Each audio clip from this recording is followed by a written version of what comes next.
Hello, everyone. The Philippine military claims it's on the verge of retaking a city besieged by militants linked to ISIS. That's according to CNN Philippines. Marawi on the southern island of Mindanao has been under martial law now for a week.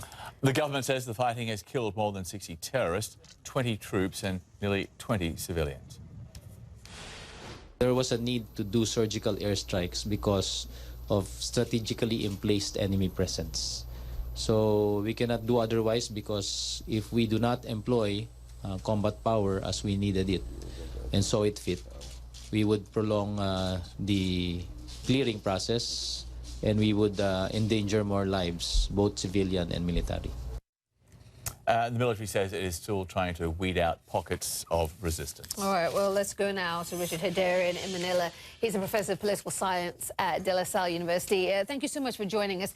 In your view, was President Duterte's decision to declare martial law in Mindanao warranted?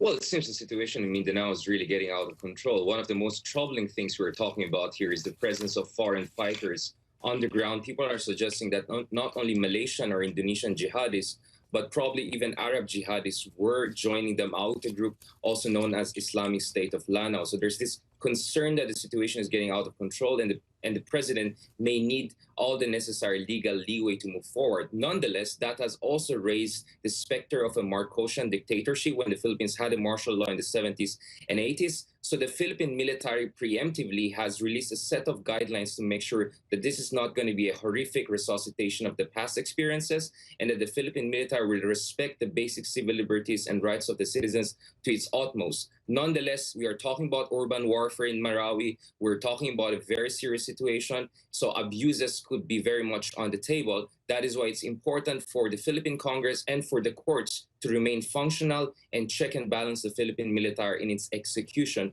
of the martial law.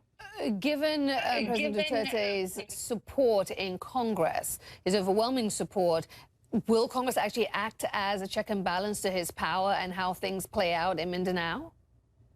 That's definitely a problem. I mean, Duterte is very popular. He has a super majority in the Congress. I think on Mindanao, he's going to get his way. In fact, 15 Philippine senators just recently released a resolution suggesting that they are supporting President Duterte's martial declaration in Mindanao. But I think once the declaration is extended beyond the conflict zone, let's say in Visayas and northern regions where Manila is, I think that's where we're going to see opposition, including from people within the government's coalition, unless the president really convinces the people that this is the only way forward. But then again, I think it's very important for the civil society groups, for the international community, and the other institutions in the state to do their job and make sure that the president will responsibly use the additional powers, emergency powers he's enjoying under martial law.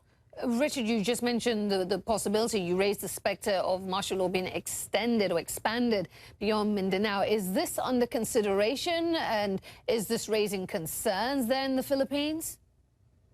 You know, when President Duterte just returned from Russia to the Philippines after meeting Vladimir Putin, he threatened to extend it beyond Mindanao. And the reaction was quite negative, even among some of his allies, because there's a sense that the problem is in Mindanao, where Duterte comes from, but to extend it beyond there is going to raise serious question about the quality and health of Philippine democracy. So I expect the opposition to build up if the president goes there. And I think even within the military, there's no appetite for extending this beyond Mindanao, knowing that they also have to protect their integrity. And I think the Philippine military over the past 3 decades has internalized the basic democratic rights in the Constitution. And remember, the role of the military is to be a guardian of the Constitution, not to just blindly follow the president. So I think as long as this is in Mindanao, Duterte will get his way. But once this goes beyond Mindanao, resistance is going to build up, even among his allies.